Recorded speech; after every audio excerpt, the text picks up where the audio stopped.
Olá, hoje nós vamos conversar acerca da configuração do direito à vida no ordenamento jurídico brasileiro.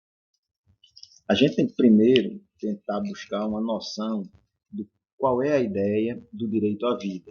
E aí a gente sabe que, do ponto de vista da filosofia do direito, o direito à vida vem sempre associado à ideia de um direito natural.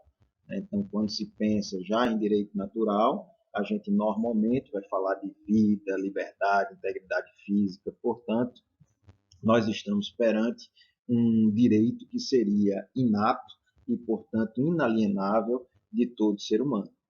A questão é que, quando a gente vai fazer a leitura da ordem jurídica, nós vamos perceber que há uma junção da ideia de vida àquilo que a gente vai considerar como sendo um modelo meramente biológico, ou seja, a continuidade de estar vivo, a proteção a uma continuidade de viver. Essa é a ideia que o direito à vida é inicialmente colocado no próprio texto constitucional.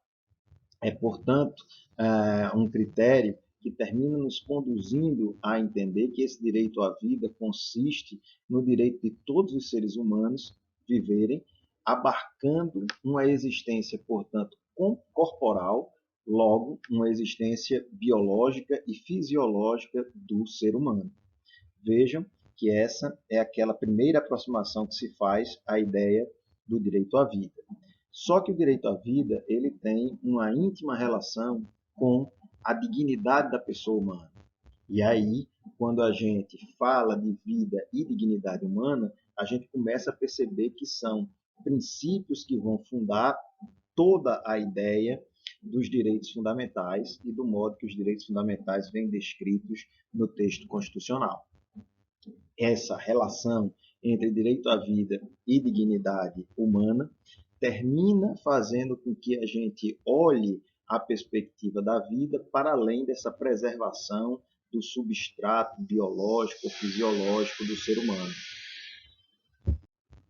E assim a gente começa a olhar também para o direito à vida e perceber que essa dignidade intrínseca ao ser humano deve fazer com que a vida humana seja uma vida digna de ser vivida. Ou seja, a gente começa a olhar para o direito à vida não apenas na preservação do continuar vivo, mas também numa ideia de que se tenha uma vida condigna. Ou seja, a gente junta o direito à vida com a dignidade humana para experimentar um conceito que é o conceito do direito ao mínimo existencial. Ou seja, esse direito representa todo um conjunto de prestações do próprio Estado que deve assegurar a cada pessoa, essa ideia de vida digna. Então, quando você pensa que as pessoas tem que ter moradia, tem que ter trabalho, tem que ter saúde, tem que ter educação. Quando você configura um modelo em que esses valores devem significar uma qualidade mínima de vida para as pessoas, né? Eu sempre gosto de representar isso através da designação constitucional para o salário mínimo.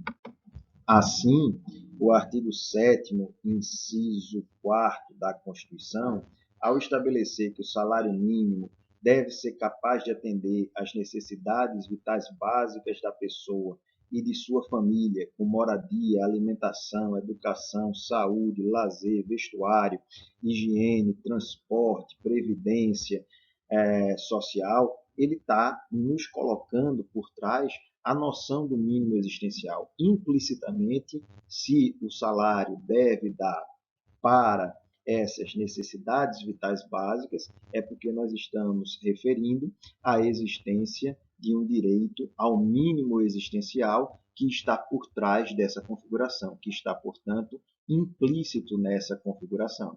Esse direito ao mínimo existencial, ele também vem da própria perspectiva fundamental do artigo 1º da Constituição, quando estabelece que um dos fundamentos da República Federativa do Brasil são os valores sociais do trabalho e da livre iniciativa.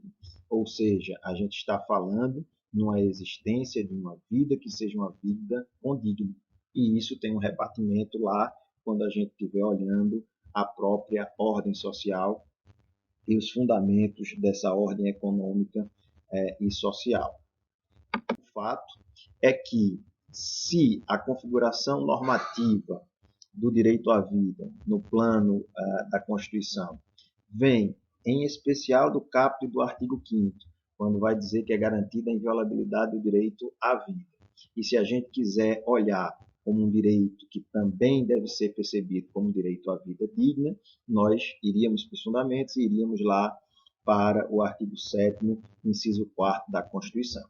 Essa previsão constitucional, ela está em consonância com o que a gente vai encontrar no plano internacional, na configuração normativa do direito à vida em vários documentos internacionais. Então, por exemplo, na Declaração Universal dos Direitos do Homem, a gente vai encontrar, logo no artigo 3º, a seguinte frase: toda pessoa tem direito à vida, à liberdade e à segurança. Vejam que essa perspectiva se liga à preservação daquele substrato biológico, fisiológico da pessoa humana, né? Já o artigo 25 da mesma Declaração Universal, ele vai atribuir um sentido diferente, porque ele lá vai estabelecer que todas as pessoas têm direito, né, a um nível de vida suficiente para assegurar a sua saúde, o seu bem-estar e de sua família. Então veja que a gente tem aqui uma associação direta e explícita com o que a gente denominou de um direito ao mínimo existencial. Na declaração, isso é tratado como um direito a um padrão de vida adequado. Notem que a gente estaria olhando aqui a segunda perspectiva, a segunda acepção da ideia do direito à vida. Além da declaração, a gente vai encontrar isso no Pacto Internacional de Direitos Civis e Políticos, que vai dizer: o direito à vida é inerente à pessoa humana, este direito deverá ser protegido pela lei e ninguém poderá ser arbitrariamente privado de sua vida. E, no âmbito regional, na Convenção Americana de Direitos Humanos, que lá no artigo 4º vai estabelecer que toda pessoa tem direito de que se respeite sua vida. Esse direito deve ser protegido pela lei e, em geral, desde o momento da concepção.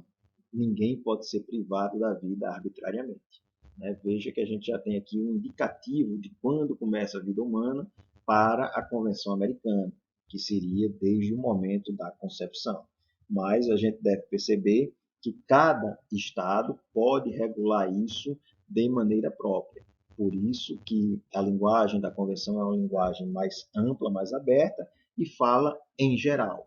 Tá? Os Estados podem entender de maneira diferente ao estabelecer esse momento de proteção da vida humana.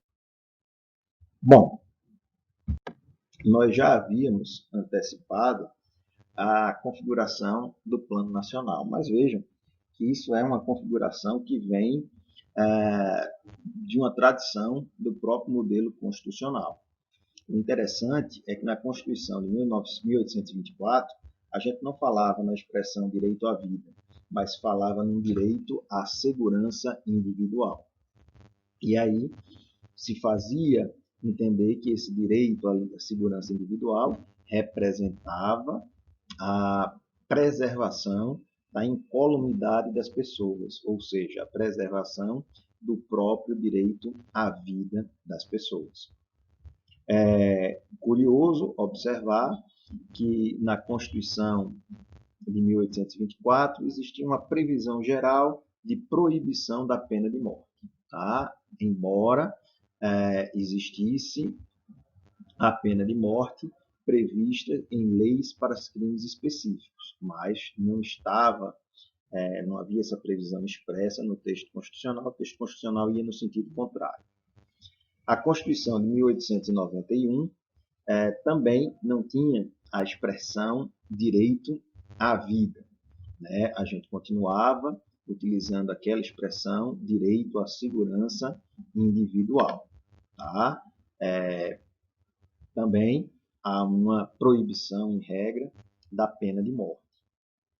A Constituição de 34 mantém a forma segurança individual e estabelece que não haverá pena de banimento, morte, confisco, caráter perpétuo, ressalvados quanto à pena de morte as disposições da legislação militar. Então a gente já cria uma tradição, né? A tradição é a Constituição veda a pena de morte como regra e permite, por exceção, normalmente nas disposições de legislação militar. Na Constituição de 37, a coisa muda, porque lá nós vamos ter a falta de expressa previsão do direito à vida e uma ampliação das hipóteses de aplicação da pena de morte. A Constituição de 46, ele vai estabelecer que nós teremos essa previsão do direito à vida. Vejam que é pela primeira vez utilizada a expressão vida, né? Quando diz a Constituição assegura aos brasileiros e aos estrangeiros residentes no país a inviolabilidade dos direitos concernentes à vida, à liberdade, à segurança individual e à propriedade. Vejam que agora, embora a gente utilize o termo vida, a gente ainda continua repetindo a ideia de segurança individual. Na Constituição de 1967, houve previsão expressa. A Constituição assegura aos brasileiros e aos estrangeiros residentes no país a inviolabilidade dos direitos concernentes à vida, à liberdade e aqui à segurança, mas já não se refere naqueles mesmos termos de segurança individual. Isso está tanto na Constituição de 67, como também na Emenda Constitucional número 1 de 69. A Constituição de 88, já havíamos dito, a gente vai estar falando nessa ideia de proteção efetiva da inviolabilidade da vida. Então, a inviolabilidade da vida é um direito da pessoa não ser privado da vida, o direito de continuar vivo, no caput do artigo 5º. Mas a gente também sabe que, embora a regra seja a proibição da pena de morte, nós temos no Brasil a possibilidade de sua aplicação, por exceção, apenas no caso de guerra declarada, nos específicos termos da legislação militar cabível. Dois exemplos de tipificação da pena capital são os crimes de deserção e o crime de traição. Agora, no que concerne ao direito à vida, o importante é que existem uma série de temas que a gente tem que refletir, que foram questões colocadas à apreciação do Supremo Tribunal Federal, e a gente já tem, em vários casos, um posicionamento do STF a respeito da situação. A primeira hipótese que a gente traz aqui para refletir diz respeito à ação direta de inconstitucionalidade 3510, que é aquela que tratava das células-tronco embrionárias, da lei de biossegurança e da possibilidade ou não de utilização para outros fins dessas células-tronco embrionárias. A questão de fundo era saber se a gente estava ali ou não perante a necessidade de defesa da vida. Então, essa é a condição que a gente tem. Bom, em relação às células-tronco embrionárias, o Supremo Tribunal Federal definiu o conceito de vida nesse julgamento, ou pelo menos aproximou-se de uma definição judicial do conceito de vida. Segundo o ministro relator, a vida humana começaria com o surgimento do cérebro. Talvez, para ser mais correto, a proteção à vida humana, para efeitos do ordenamento jurídico, começaria com o surgimento do cérebro, que, por sua vez, só apareceria depois de haver a introdução do embrião no útero da mulher. Ou seja, as células tronco embrionárias aqueles embriões, em regra, excedentários, portanto, já existentes, mas ainda não implantados, esses estariam fora dessa definição. Afinal de contas, a proteção da vida humana começaria com o surgimento do cérebro, depois de introduzido o embrião no útero da mulher. Logo, aqueles embriões que estão fora do útero, em regra, congelados a menos 196 graus centígrados, esses não estariam dentro da definição utilizada naquele julgamento pelo Supremo Tribunal Federal. Bom, a constatação, de que a vida começa com a existência do cérebro estaria estabelecida por força, digamos, da visão ao contrário do que vem descrito no artigo 3º da Lei de Transplantes. Porque o artigo 3º da Lei de Transplantes prevê a possibilidade de retirada de tecidos, órgãos ou partes do corpo humano destinados a transplante ou tratamento depois da morte, ou seja, desde que se constate a morte encefálica.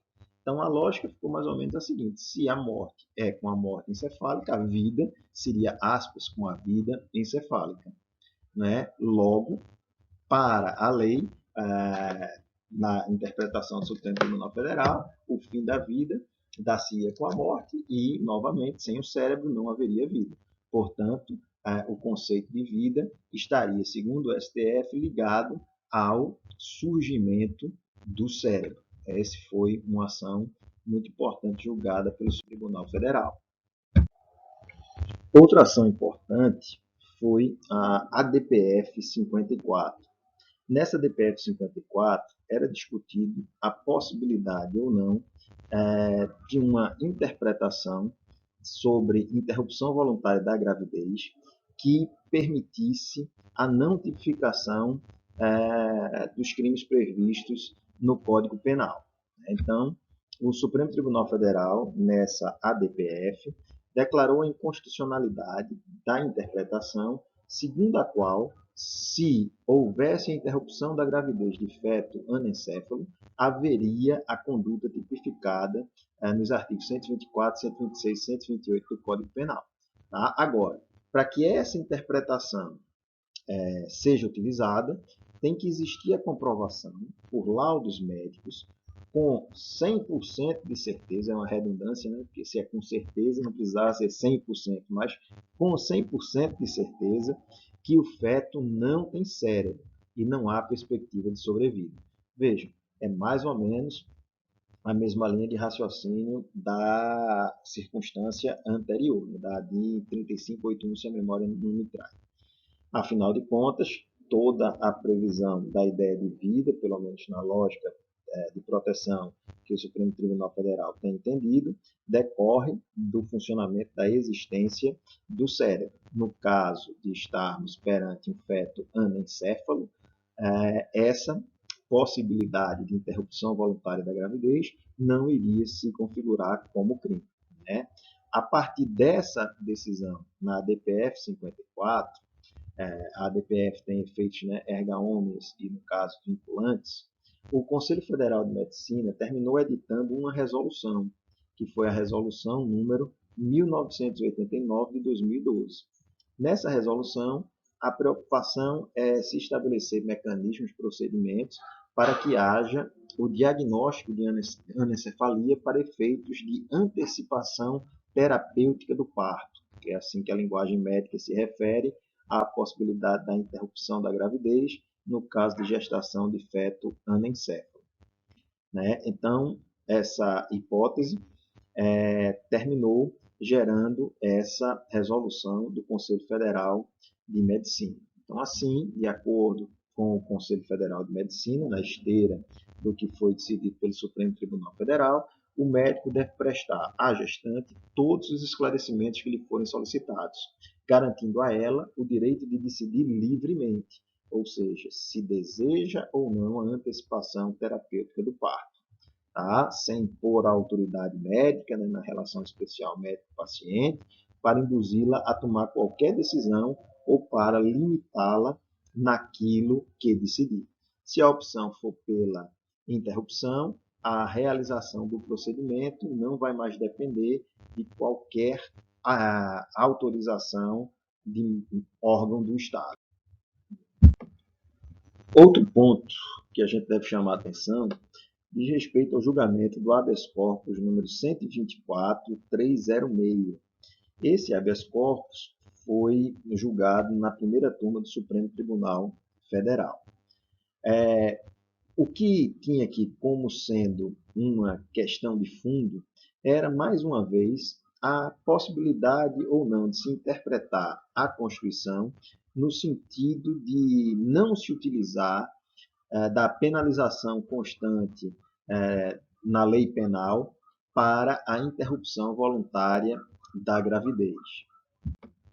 A configuração desse habeas corpus dizia respeito à seguinte situação.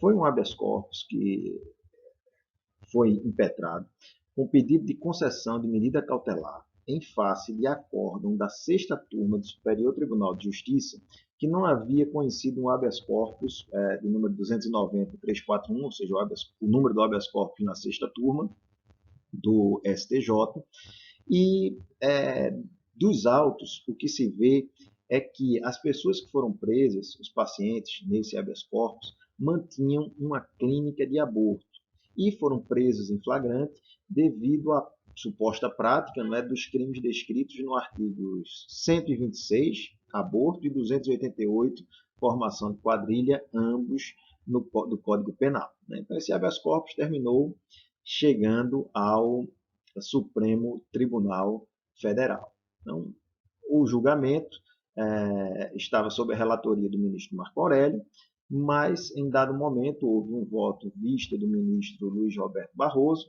que é o voto que guiou o acórdão, porque terminou sendo o voto vitorioso. Né? Nesse habeas corpus, o que o ministro Luiz Roberto Barroso entende é que, no caso específico, não estavam presentes os requisitos, não é, que autorizariam a prisão cautelar. Então, por isso, os réus foram soltos. Mas ele faz uma análise sobre a questão da criminalização do aborto.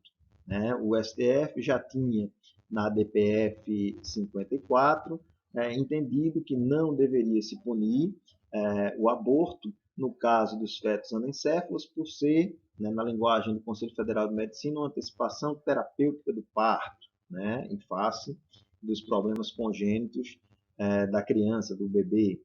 E, além, não é claro, do que é o chamado aborto necessário, né, o tal aborto terapêutico, ou então aquilo que vai se falar como aborto sentimental ou humanitário, que já são previsões que a gente tem no próprio Código Penal.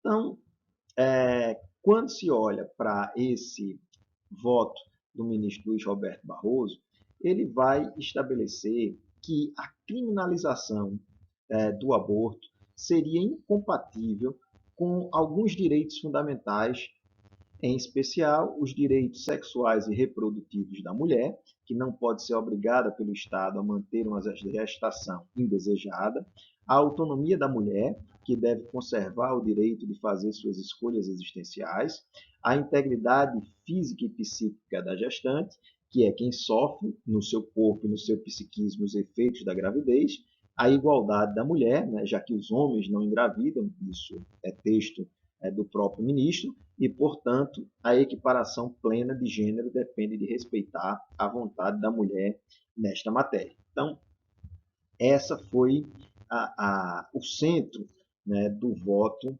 do ministro Luiz Roberto Barroso, que foi o voto vitorioso na primeira turma. Né? Na prática, a decisão do Supremo Tribunal Federal, né, da primeira turma do Supremo Tribunal Federal, não foi uma decisão do pleno, por maioria, terminou por entender que a interrupção da gravidez até o terceiro mês de gestação não pode ser equiparada ao aborto. Ou seja, a gente vai perceber que o Supremo Tribunal Federal, pelo menos a primeira turma do Supremo Tribunal Federal, numa decisão não vinculativa, vai compreender que nós teríamos uma nova hipótese a partir da qual o aborto não deveria ser considerado crime. Né? Tecnicamente, É como se não estivéssemos perante a figura do aborto nesse modelo de implementação da interrupção voluntária da gravidez até o terceiro mês. É interessante depois fazer uma leitura mais pormenorizada do que vem no voto do ministro Luiz Roberto Barroso. Outro caso, este mais recente, diz respeito à ação direta de inconstitucionalidade número 5581, que tratava da hipótese da interrupção voluntária da gestação no caso do Zika vírus. Essa ação ela foi proposta pela Associação Nacional dos Defensores Públicos, ANADEP, que questionava artigos da Lei 13.301 de 2016. Na verdade, o que tinha por trás era uma questão ligada à concessão do benefício de prestação continuada para as crianças vítimas de microcefalia decorrentes de doenças transmitidas pelo Aedes aegypti. Logo, estava se falando mesmo da hipótese do Zika vírus. Essa concessão tinha um limite no tempo.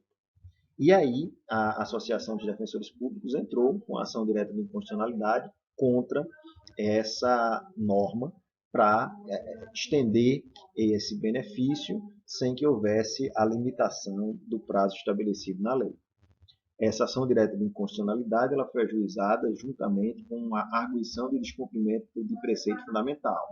Na ADPF, o que se pedia era a declaração de inconstitucionalidade do enquadramento da interrupção da gestação em relação à mulher infectada pelo Zika vírus, no caso do artigo 124 do Código Penal.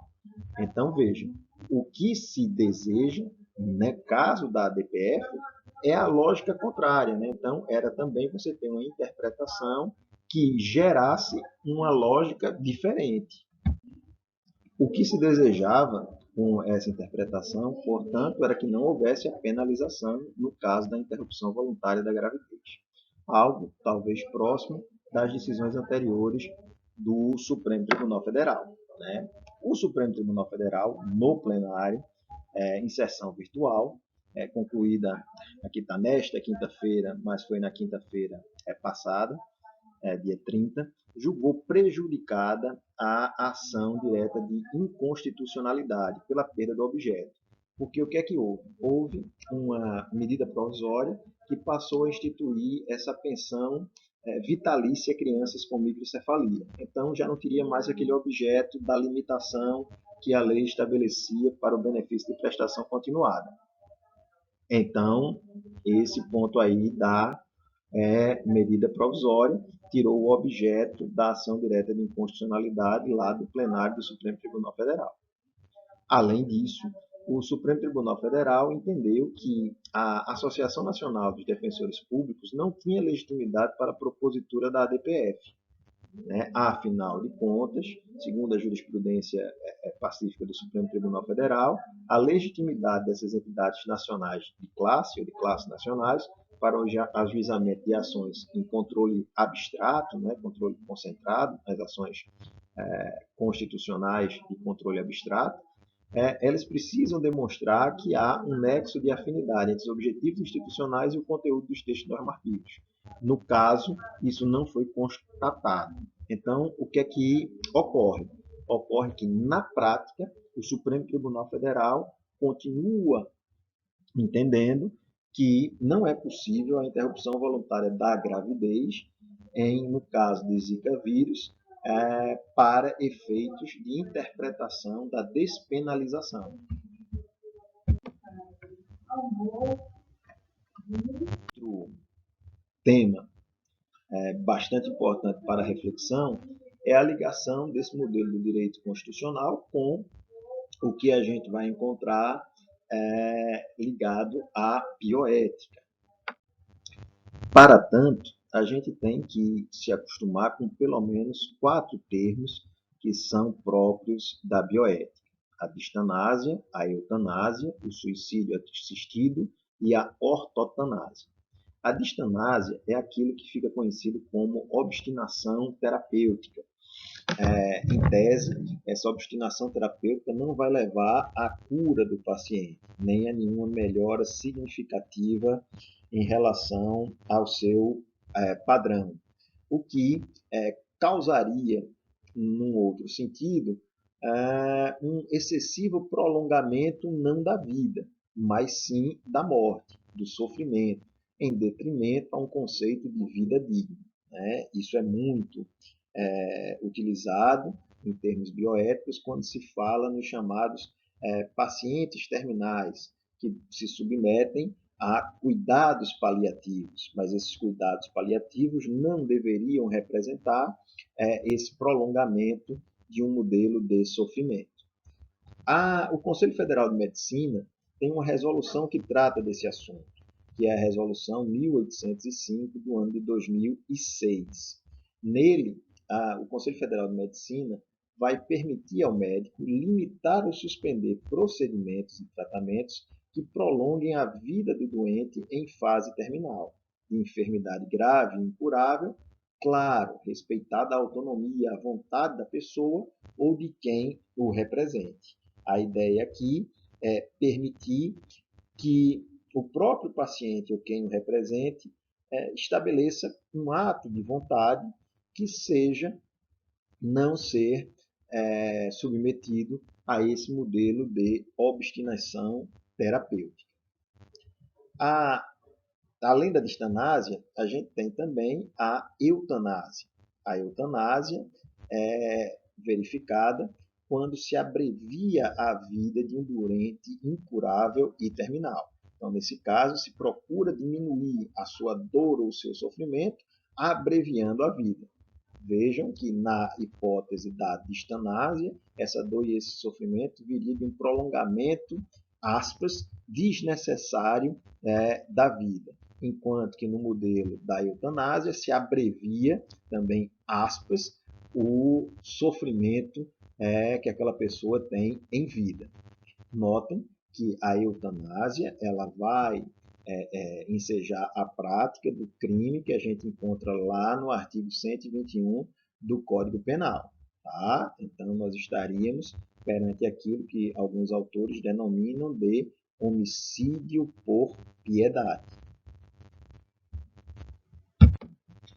A hipótese do suicídio assistido, o nome já é claro, é quando a pessoa em estágio terminal é assistida, ajudada para a implementação da morte, né? Praticando ela mesma todos os atos que levarão à morte. Aqui há uma dúvida, claro, sempre se nós estaríamos ou não perante o tipo penal de instigação ou auxílio ao suicídio.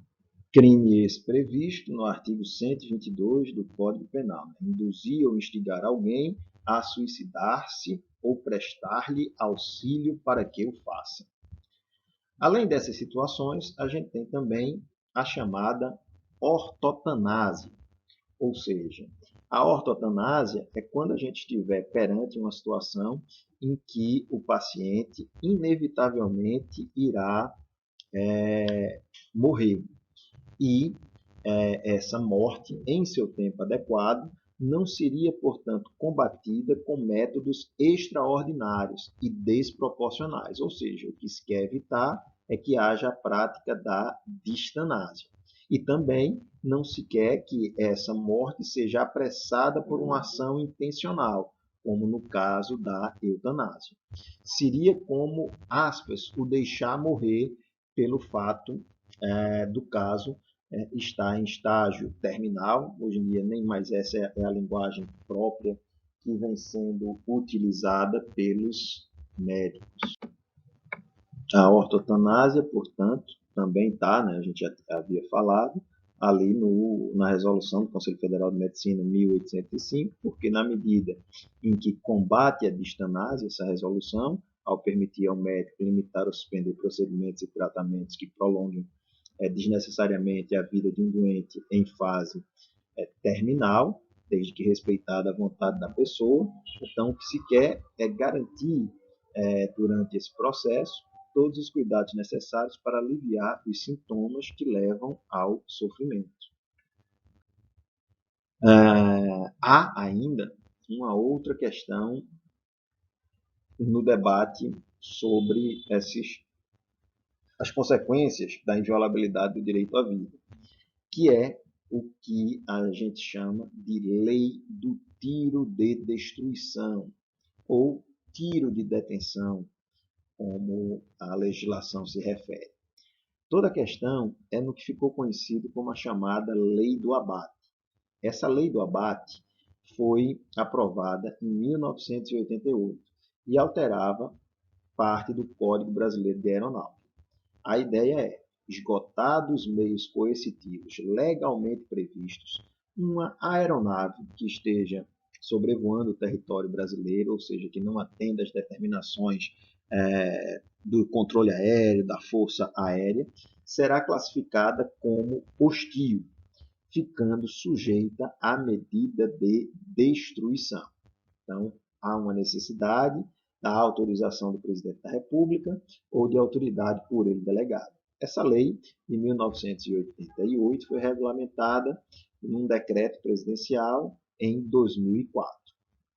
Então, veja, todo problema é que, em tese, a medida de destruição, o abate, causará a morte das pessoas que estejam naquela aeronave. Então, a dúvida que se coloca é qual é o substrato potencial em termos de violação que essa lei poderia ter. É de se observar que a medida de destruição terá de obedecer às seguintes condições: emprego dos meios sob controle operacional de um comando próprio da aeronáutica, que é o Comando de Defesa Aeroespacial Brasileiro. Tem que haver o registro em gravação das comunicações ou imagens da aplicação de todos os procedimentos anteriores, porque o abate só pode ser a última opção. A execução por pilotos e controladores de defesa aérea qualificados, ou seja, não são todos, são aqueles que, de acordo com o Comando de Defesa Aeroespacial Brasileiro, tenham essa expertise.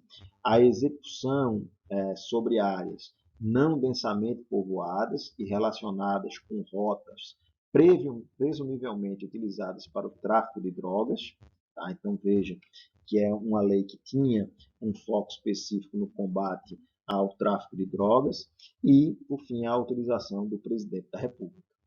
Notem que o tiro de destruição é a última medida que pode vir a ser tomada, porque existem, de acordo com o Comando de Defesa Aeroespacial Brasileira, algumas medidas de policiamento aéreo que a FAB deve seguir para efeitos da utilização da lei do tiro de destruição.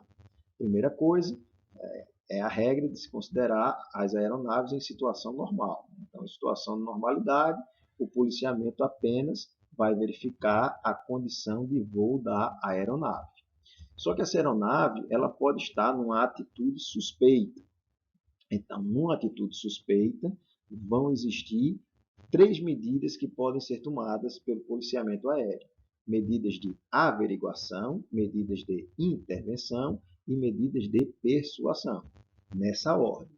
Então, as medidas de averiguação são, primeiro, o reconhecimento à distância da aeronave, a confirmação da matrícula da aeronave, a realização de contato por rádio com o piloto daquela aeronave e também a utilização de sinais visuais. O que se está querendo é averiguar a situação da aeronave.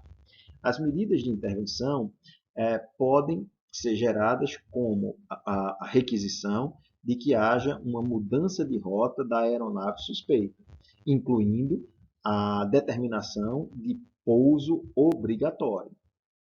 Nada disso funcionando, aí vem as medidas de persuasão. A primeira delas, e a única, é que haja um tiro de advertência. Por fim, se a aeronave suspeita não obedece a nenhuma dessas medidas, ela passa a ser considerada como uma aeronave hostil. E, nessa hipótese, ela pode sofrer uma medida de detenção. A medida de detenção é o tiro de destruição, é o tiro de detenção. Raramente acontece essa situação do tiro de detenção. talvez se tenha notícia de 2 ou 3 vezes em que isso ocorreu para forçar o pouso da aeronave. As polêmicas sobre essa lei do tiro de destruição são aquelas das tensões entre as determinações constitucionais. A lei do tiro é uma lei que protege a soberania nacional. A proteção da soberania nacional justifica que haja o abate. O abate do avião viola o direito à vida. Os tripulantes, que são, em tese, pela lei, suspeitos de tráfico de drogas, têm direito a um julgamento pelo Poder Judiciário, a ampla defesa, ao contraditório, têm direito de serem presumidamente inocentes. Isso é ainda algo que está sob discussão doutrinária e não tenho notícia de que tenha chegado ao Supremo Tribunal Federal.